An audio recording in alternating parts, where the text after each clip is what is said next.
అందరికీ నమస్కారం. ఈరోజు భగవద్గీత షష్ఠోధ్యాయంలోని 43, 44 శ్లోకాల గురించి తెలుసుకుందాం.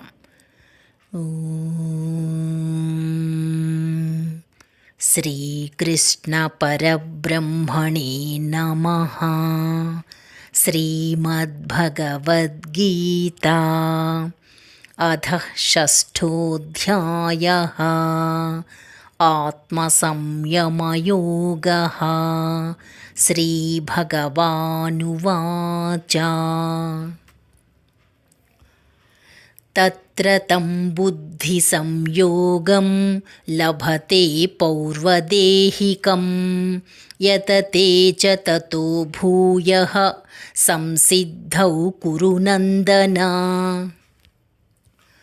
అచట పూర్వదేహమున సాధించిన బుద్ధి సంయోగమును అనగా సమబుద్ధి రూపయోగ సంస్కారములను అతడు సులభముగానే పొందును.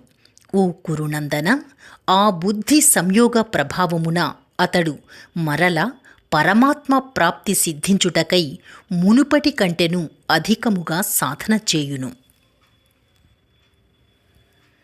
పూర్వాభ్యాసేన తేనైవ హ్రియతే హ్యవసోపి సహ జిజ్ఞాసురపి యోగస్య శబ్దబ్రహ్మాతి వర్తతే.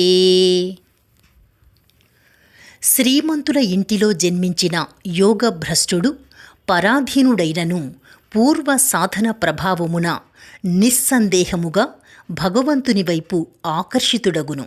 అట్లే సమబుద్ధి రూపయోగ జిజ్ఞాసువు కూడా వేదములలో తెల్పబడిన సకామ కర్మల ఫలమును అధిగమించును. రేపు 45, 46 శ్లోకాల గురించి తెలుసుకుందాం.